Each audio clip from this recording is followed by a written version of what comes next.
Good morning friends. एडुशाला में आपका स्वागत है। फ्रेंड, एक प्रयोगात्मक सीरीज के तौर पर एडुशाला आपके लिए एक और गिफ्ट लेके आ रहा है। अगर आपकी डिमांड रही, आपको ये सीरीज अच्छी लगी, तो ये रेगुलर रहेगी। और ये क्या है, आपके जब तक एग्जाम कंप्लीट नहीं हो जाते तब तक हर सब्जेक्ट के 50 क्वेश्चंस आपको प्रैक्टिस के तौर पर दिए जाएं। और जो ये 50 क्वेश्चंस हैं, ये एक स्टैंडर्ड क्वेश्चन हो, जो कि सीधे और सीधे एग्जाम में दिखें, ऐसे क्वेश्चन हो। तो चलिए स्टार्ट करते हैं। आज हम लोग मॉडर्न हिस्ट्री से संबंधित 50 क्वेश्चंस देखेंगे। तो चलिए स्टार्ट करते हैं। Top 50 questions. चंपारण सत्याग्रह की जांच हेतु गठित समिति के सदस्य में कौन सम्मिलित नहीं थे? तो इसका आंसर हो जाएगा ऑप्शन डी, श्रीमती कस्तूरबा गांधी वो संबंधित नहीं थी। बाकी महात्मा गांधी, अनुग्रह नारायण, ब्रज किशोर प्रसाद जी संबंधित थे। और यहाँ पे लखनऊ में जाके गांधी जी से रामचंद्र शुक्ल जी मिले थे और उन्होंने चंपारण आने के लिए उनसे आग्रह किया था। अगला है, निम्नलिखित में से किस भारतीय को ब्रिटिश सरकार द्वारा इंडियन सिविल सर्विसेज से बर्खास्त किया गया था? तो इसमें सुरेंद्र नाथ बनर्जी जी को सिविल सर्विसेज से बर्खास्त किया गया था। ऑप्शन सी सही है। सुभाष चंद्र बोस जी की बात करें तो इन्होंने आजाद हिंद सरकार की स्थापना की थी। सत्येंद्रनाथ टैगोर पहले ऐसे भारतीय थे जिन्होंने आईसीएस परीक्षा उत्तीर्ण की थी। आगे देखें, निम्नलिखित में से कौन सा कथन अभिनव भारत के संदर्भ में सही है? तो इसका आंसर हो जाएगा सी, ये महाराष्ट्र में क्रांतिकारियों का एक गुप्त संगठन था या समिति थी। बंगाली समाचार पत्र, भारत में प्रथम समाचार पत्र देखें तो बंगाल गजट था, जो कि 1780 में बना। और देखें आगे, निम्नलिखित में से किसे सीमांत गांधी के नाम से जाना जाता है? तो इसका आंसर होगा खान अब्दुल गफ्फार खान। ऑप्शन ए सही है। अगला है, निम्नलिखित में से अखिल भारतीय किसान सभा से जुड़े थे? तो इसमें ऑप्शन ए और बी दोनों सही हो जाएगा। स्वामी सहजानंद और एनजी रंगा। ध्यान दीजिएगा, ये एनजी रंगा है। आगे देखें, 19वीं शताब्दी के दौरान भारत में सामाजिक धार्मिक सुधार आंदोलन के संदर्भ में कौन सा कथन सही है? मिलाना है हमको। तो इसमें देखेंगे तत्वबोधिनी सभा, ये सही है, देवेंद्र नाथ टैगोर जी से संबंधित थी। अब देखते हैं विधवा पुनर्विवाह संघ, ये क्यों गलत है? तो ये इसलिए गलत है क्योंकि विधवा पुनर्विवाह संघ की स्थापना विष्णु शास्त्री पंडित जी ने की थी। विष्णु शास्त्री पंडित, विधवा पुनर्विवाह संघ। आत्मीय सभा को देखें तो आत्मीय सभा की स्थापना राजा राम मोहन राय जी ने की थी और आर्य समाज की स्थापना स्वामी विवेकानंद ने की थी। आगे देखेंगे, बिहार राज्य में मुजफ्फरपुर में बिहार साइंटिफिक सोसाइटी किसने शुरू की थी? तो इसका आंसर बी हो जाएगा, सर सैयद अहमद खान ने। आगे देखें, बलवंत राय मेहता, मानी कलाल कठवारी और जी आर अभयंकर महत्वपूर्ण सदस्य थे किसके? तो ये महत्वपूर्ण सदस्य थे all Indian state people conference. मतलब ऑप्शन ए सही हो जाएगा। आगे देखें, भारतीय स्वतंत्रता संग्राम के संदर्भ में विद्युत वाहिनी क्या थी? तो विद्युत वाहिनी भारत छोड़ो आंदोलन के दौरान स्थापित एक सशस्त्र संगठन था। नेक्स्ट है, निम्नलिखित युग्मों में से कौन सा सही है? सुमेलित करना है, एक तरफ स्थापना है, दूसरी तरफ राज्य है। तो चलिए देखते हैं, रुहेलखंड, अली मोहम्मद खान, उदयपुर। यहां ध्यान रखिएगा, उदयपुर महाराणा उदय सिंह से संबंधित है। महाराणा उदय सिंह ने इसकी स्थापना की थी। भरतपुर की स्थापना सूरजमल ने की थी और अवध की स्थापना सुजाउद्दीन ने नहीं की थी, बल्कि सादत खान ने की थी, जिनका अन्य नाम बुरहानुल मुल्क था। आगे देखते हैं, भारत में रैयतवाड़ी व्यवस्था किन क्षेत्रों में लागू थी? तो इन सारे क्षेत्रों में लागू थी रैयतवाड़ी व्यवस्था। और यह रैयतवाड़ी व्यवस्था की खासियत यह थी कि यह भारत में 51% भूमि में व्यवस्था फैली हुई थी, 51% क्षेत्रों में। और टॉमस मुनरो ने इसकी शुरुआत की थी कहां पे? मद्रास में 1802 ईस्वी में। चलिए आगे देखते हैं, राष्ट्रीय शिक्षा परिषद की स्थापना कब की गई थी? तो यह 1906 में की गई थी, 1906। आगे देखेंगे, कांग्रेस की स्थापना के संदर्भ में सेफ्टी वॉल की अवधारणा का प्रयोग किसने किया था? तो इसका ऑप्शन बी सही हो जाएगा, लाला लाजपत राय ने की थी। लाला लाजपत राय के बारे में देख लें अगर, तो इन्होंने कांग्रेस के 1920 में नागपुर अधिवेशन में कांग्रेस की अध्यक्षता की थी। और ये नागपुर अधिवेशन में खासियत क्या थी कि यह इसी समय असहयोग का प्रस्ताव पारित हुआ था। ध्यान रखिएगा 1920 में नागपुर कलकत्ता अधिवेशन, और एक विशेष अधिवेशन था। आगे देखें, भारत में ब्रिटिश युद्ध के संदर्भ में निम्नलिखित कथनों पर कौन सा सही है?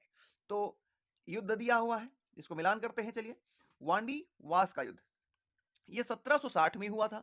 किसके किसके बीच में हुआ था? तो ये फ्रांसीसी और अंग्रेजों के मध्य हुआ। बक्सर का युद्ध देखें तो ये बक्सर का युद्ध 1764 ईस्वी में किसके किसके मध्य? तो ये दो गुटों के मध्य, एक गुट में मीर कासिम सुजाउद्दौला प्लस दिल्ली के नवाब शाह आलम द्वितीय थे, तो दूसरी तरफ अंग्रेज थे। श्रीरंगपट्टनम की संधि, तो श्रीरंगपट्टनम की संधि हैदर अली से नहीं हुई थी बल्कि टीपू सुल्तान से हुई थी, और ये तृतीय आंग्ल मैसूर युद्ध की समाप्ति इससे हुई, और ये 1792 में हुई थी। प्लासी का युद्ध देखें तो प्लासी का युद्ध मीर जाफर नहीं बल्कि 1757 में सुराजुद्दौला से हुआ था। ठीक है, आगे देखें, 16 अप्रैल 1919 को अमृतसर के जलियांवाला बाग हत्याकांड की जांच के लिए ब्रिटिश सरकार ने किस समिति का गठन किया था? तो यहाँ पे ऑप्शन बी सही हो जाएगा, हंटर समिति। हंटर समिति या हंटर कमेटी। और ध्यान रखिएगा यहाँ पे मुख्य रूप से जो इंपॉर्टेंट है कि शीतलवाड़ जो थे वो इसी कमेटी से संबंधित थे, कई बार पूछा जाता है एग्जाम में। खुदाई खिदमतगार नामक स्वयं सेवक संगठन की स्थापना किसने की? तो ये खान अब्दुल गफ्फार खान ने की थी। अंबेडकर के देखें तो अंबेडकर ने किसकी स्थापना की थी? स्वतंत्र श्रमिक पार्टी। अबुल कलाम आजाद ने गुब्बारे खातिर, और गांधी जी ने यंग इंडिया। सितंबर 1932 को पूना समझौता किसके मध्य संपन्न हुआ? तो पूना समझौता किसके मध्य संपन्न हुआ था? तो ये हुआ था बी आर अंबेडकर और गांधी जी के बीच। और ये कहां हुआ था? तो यरवदा सेंट्रल जेल में हुआ था। ध्यान रखिएगा, यरवदा सेंट्रल जेल। भारत में 3 विश्वविद्यालय कलकत्ता, मद्रास और बॉम्बे किस वर्ष स्थापित किए गए? तो ये 1857 में स्थापित किए गए थे। अगला है, महात्मा गांधी जी ने अपनी आत्मकथा मूल रूप से किस भाषा में लिखी थी? तो महात्मा गांधी जी की आत्मकथा मूलतः गुजराती भाषा में लिखी गई है। भारत छोड़ो आंदोलन का प्रस्ताव पारित करते समय भारतीय राष्ट्रीय कांग्रेस के अध्यक्ष कौन थे? तो इसका आंसर होगा ऑप्शन डी, अबुल कलाम आजाद। अबुल कलाम आजाद अबुल कलाम आजाद 6 वर्षों तक लगातार रहे। 1940 में बन गए और 1946 तक लगातार ये बने रहे। आगे देखता हूं क्या बने अध्यक्ष कांग्रेस के। किस गवर्नर जनरल के शासनकाल में 1857 का विद्रोह हुआ था? तो इसका आंसर डी हो जाएगा, लॉर्ड कैनिंग के समय में, लॉर्ड कैनिंग। आगे देखें, यहां ध्यान रख लीजिएगा, लॉर्ड कैनिंग है। इंडिया इंडिपेंडेंस लीग की स्थापना किसने की थी? इंडिया इंडिपेंडेंस लीग की स्थापना किसने की थी? तो इसका आंसर हो जाएगा बी, रास बिहारी बोस। क्या होगा? रास बिहारी बोस। आगे देखेंगे, भारत में प्रेस के संदर्भ में निम्नलिखित युगों में से कौन सा सही है? तो इसका आंसर हो जाएगा सी, वॉइस ऑफ इंडिया दादा भाई नौरोजी से संबंधित है। बाकी अमृत बाजार पत्रिका ये शिशिर कुमार घोष से संबंधित है। इंडियन मिरर ये देवेंद्रनाथ टैगोर से संबंधित है। और स्वदेश मित्र ये जी सुब्रमण्यम अय्यर से संबंधित है। स्वदेश मित्र जी सुब्रमण्यम अय्यर से संबंधित है। आगे देखें, कांग्रेस और मुस्लिम लीग का प्रथम संयुक्त अधिवेशन किस अधिवेशन में संपन्न हुआ? तो ये ऑप्शन ए हो जाएगा, लखनऊ अधिवेशन। लखनऊ अधिवेशन की खासियत क्या थी? तो ये हिंदू और मुस्लिम के लिए एक मिसाल था। यहां पे दोनों कांग्रेस और मुस्लिम लीग संयुक्त रूप से कार्य करने के लिए दृढ़ हुए थे, और इसकी अध्यक्षता अंबिका चरण मजूमदार ने की थी। बेलगांव अधिवेशन देख ले तो 1924 में हुआ था और इसकी अध्यक्षता गांधी जी ने की थी। नागपुर में 2 अधिवेशन हुए। एक अधिवेशन जिसमें लाला लाजपत राय ने अध्यक्षता की, जो कि ध्यान रखिएगा नागपुर की ये जो अधिवेशन है ये थोड़ा सा मिस्टेक है, ध्यान रखिएगा। नागपुर अधिवेशन और कोलकाता अधिवेशन, इसको संयुक्त रूप से अगर हम देखें तो ये दोनों अधिवेशन 1920 में हो रहे हैं। दोनों अधिवेशन 1920 में हो रहे हैं और नागपुर अधिवेशन की अध्यक्षता सीवी राघवाचारी कर रहे हैं और कलकत्ता जो कि विशेष अधिवेशन है 1920 में ही हो रहा है, इसकी अध्यक्षता लाला लाजपत राय जी कर रहे हैं। तो ध्यान रखिए, नागपुर अधिवेशन सीवी राघवाचारी और कलकत्ता अधिवेशन 1920 में ये लाला लाजपत राय जी द्वारा अध्यक्षता की गई। आगे देखें, भारत की स्वतंत्रता के समय भारतीय राष्ट्रीय कांग्रेस के अध्यक्ष कौन थे? तो इसमें थोड़ा सा फॉल्ट है, ऑप्शन में नहीं दिया गया है, वो सारे ऑप्शन गलत हैं। भारत की स्वतंत्रता के समय भारतीय राष्ट्रीय कांग्रेस के अध्यक्ष जेवी कृपलानी थे। आगे देखें, द साइंटिफिक सोसाइटी की स्थापना किसने की थी? तो साइंटिफिक सोसाइटी की स्थापना सर सैयद अहमद खान ने की थी। भारत के किस संस्था द्वारा सर्वप्रथम ब्रिटेन की संसद में प्रतिनिधि की मांग की गई थी? तो इसका ऑप्शन निसंदेह सी हो जाएगा, पूना सार्वजनिक सभा के द्वारा। अगला देखेंगे, भारतीय इतिहास के संदर्भ में यथा स्थिति समझौता किससे संबंधित है? तो यथा स्थिति समझौता रियासती राज्यों का पुनर्गठन से संबंधित है। आगे देखें, 23 मई 1984 को मद्रास महाजन सभा की स्थापना किसने की थी? तो इसका आंसर डी हो जाएगा, सबने की थी। किसने किसने? एम वी राघवाचारी, जी सुब्रमण्यम अय्यर और पी आनंद चारलू, ये तीनों से संबंधित है। बांग्लादेश मुक्ति संग्राम के समय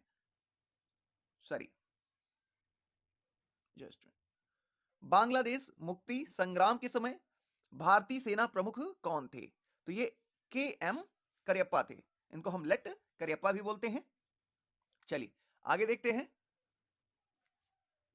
अच्छा देखिए, ये ऑप्शन सी नहीं हुआ, करियप्पा नहीं, मानिक शाह है, सैम मानिक शाह। ध्यान रखिएगा, बांग्लादेश मुक्ति संग्राम के समय भारतीय सेना प्रमुख कौन थे? तो सैम मानिक शाह थे, सैम मानिक शाह। प्रथम आंग्ल वर्मा युद्ध का अंत किस संधि के हस्ताक्षर करने के उपरांत हुआ?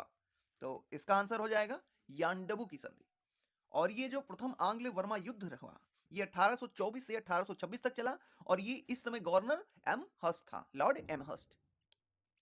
निम्नलिखित में से किसकी प्रतिक्रिया के रूप में मोहम्मद अली जिन्ना द्वारा प्रसिद्ध 14 सूत्री प्रस्ताव किए गए थे? तो इसका आंसर हो जाएगा नेहरू रिपोर्ट। नेहरू रिपोर्ट 1928 में प्रस्तावित की गई थी और नेहरू रिपोर्ट संविधान की एक रूपरेखा थी और इसी के जवाब में मोहम्मद अली जिन्ना ने 14 सूत्री प्रस्ताव पारित किया था। आधुनिक इतिहासकार जिसने कहा था कि 1857 की क्रांति प्रथम स्वतंत्रता आंदोलन थी, तो कौन थे? तो वो थे B D Savarkar, option C B D Savarkar. Bharat का प्रथम आधुनिक मजदूर संघ संगठन कौन था? तो ये था मद्रास मजदूर संघ, मद्रास मजदूर संघ। हिंदुस्तान रिपब्लिकन एसोसिएशन नामक क्रांतिकारी संगठन की स्थापना कब की गई थी?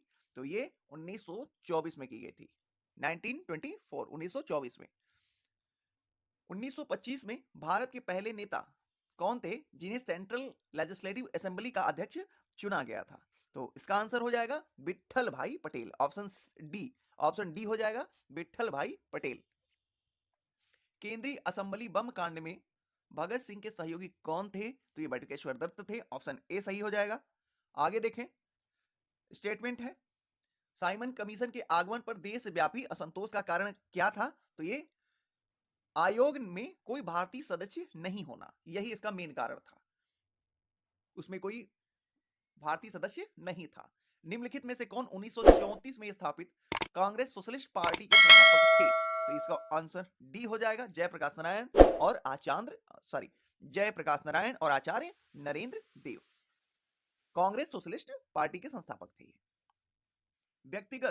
व्यक्तिगत सत्याग्रह का प्रस्ताव कांग्रेस के किस अधिवेशन में पारित किया गया था? तो ध्यान रखिएगा, ये रामगढ़ अधिवेशन में पारित किया गया था और पहले सत्याग्रही, व्यक्तिगत सत्याग्रह के पहले सत्याग्रही विनोबा भावे थे। भारत में पहली बार कंपनी सरकार द्वारा इस एक्ट के तहत भारतीय शिक्षा पर 1 लाख रुपए खर्च करने का प्रावधान किया गया, तो यह था 1813 का एक्ट। 1813 के एक्ट के माध्यम से भारतीय शिक्षा पर 1 लाख रुपए खर्च करने का प्रावधान किया गया था और 1833 में व्यापारिक कंपनी, ब्रिटिश व्यापारिक कंपनी जो थी, उसका व्यापार करने का दर्जा पूर्णतः समाप्त कर दिया गया था, एकाधिकार को, व्यापार करने के एकाधिकार को पूर्णतः समाप्त कर दिया गया। पागलपंथी विद्रोह सचमुच एक विद्रोह था। किसका? तो ये था गारो का। 43 का बी सही हो जाएगा। और पागलपंथी विद्रोह का नेतृत्वकर्ता कौन था? तो ये टीपू थे, टीपू। और ये 1825 से 1827 तक चलता रहा। भारत में छपने वाला प्रथम समाचार पत्र कौन था? तो ये था ऑप्शन ए बंगाल गजट। और ये 1780 में स्टार्ट हुआ था। कहां से? तो कलकत्ता से स्टार्ट हुआ था। ऑप्शन ए सही है। आगे देखें, किस गवर्नर जनरल के कार्यकाल में बंगाल विभाजन को रद्द करने का निर्णय लिया गया था? तो बंगाल विभाजन को रद्द करने का निर्णय लॉर्ड हॉर्डिंग के समय में लिया गया था 1911 में। Option number D, option D. 1939 में कांग्रेस अध्यक्ष के चुनाव में सुभाष चंद्र बोस ने गांधी जी द्वारा समर्थित किस उम्मीदवार को हराया था? तो ये पट्टाभी सीतारमैया थे। ऑप्शन ए सही हो जाएगा। आगे देखें, निम्नलिखित में से कौन एका आंदोलन से संबद्ध था? तो मदारी पासी 1921 में। और ये यूपी में उत्पन्न हुआ किसान आंदोलन था। आगे देखें, बिहार का पहला अंग्रेजी समाचार पत्र कौन था? The Bihar Herald. Option A सही है, द बिहार हेराल्ड। ये बिहार का पहला अंग्रेजी समाचार पत्र था। वर्ष 1912 में बंगाल प्रेसिडेंसी से बिहार के अलग होने के उपलक्ष्य में दिनांक 22 मार्च को संपूर्ण राज्य में बिहार दिवस मनाया गया। तो बिहार दिवस 22 मार्च, ऑप्शन डी।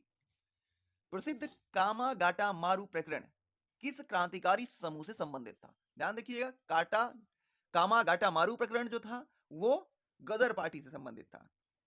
ठीक है। और देख ले, हिंदुस्तान सोशलिस्ट रिपब्लिकन, तो इसको हम HSRA भी कहते हैं।